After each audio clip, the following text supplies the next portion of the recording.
Hey, it's Clay, and this will be a video chart on ticker symbol COHO. We will take a look at the 30-minute time frame.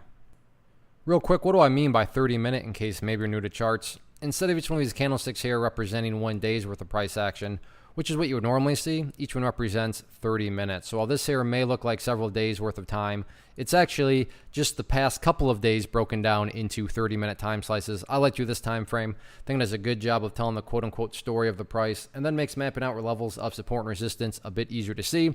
And I don't mean to state the obvious, but I will anyways. Very, very nice movement today, not only from a price action perspective, but you start to look down here at the volume, and volume is picking up. Yeah, the past few days, you've had a couple nice little volume surges, but today, the volume definitely was bigger than previous days. So yeah, apparently this is starting to pop up on more people's radars, and there's more eyeballs on it. So I just want to map out some levels of support, and then we can talk areas of resistance. We'll first kick off, though, with resistance, as this is pretty straightforward. If you're watching level 2s today, then I'm sure you know exactly where I'm headed with this. But the sellers right now are definitely hanging up there at 0011.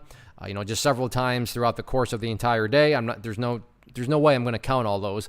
I'll just say a bunch of times the price did try to break up through that level and couldn't do it. So 0011 is going to be current public enemy number 1 from the resistance standpoint. But all in all, that really doesn't quite matter, and I'll explain what I mean by that later. But let's talk about areas of support now. And the first level of support to keep an eye on is just going to be right here at 0009, and that is an important one because that is essentially where that stubborn area from the previous day was, where the bulls just couldn't quite break it. It was a level of resistance, but now that the price has broken above it, you would want to see it act as support, which so far so good. You could throw this right into a textbook about, from theory to reality. Right there, broke above it, back test acted as support. So preferably speaking, yeah, staying up above 0009 is going to be the ideal situation going forward. But I mentioned earlier about resistance levels not quite mattering, and I just say that because as long as the price continues to do what it's been doing, so what has it been doing over time? Well, you have a set of lows there, you have those lows, now you have this set of lows. If you picture these as stair steps, as long as the price keeps on putting in higher lows, aka building higher stair steps, over time, everything else will take care of itself, including breaking levels of resistance. So sure, resistances matter to a point, but really just focus on the consolidations, focus on the lows. And like I said, as long as the lows keep getting higher, then eventually those resistance levels will fail. But overall, nice looking chart. We'll see if this trend can continue to build upon itself or not.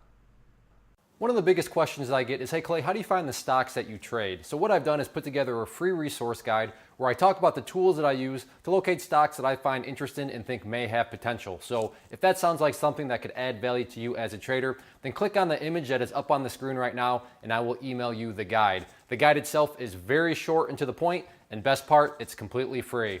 Thanks for watching the video. Let me know if you have any questions.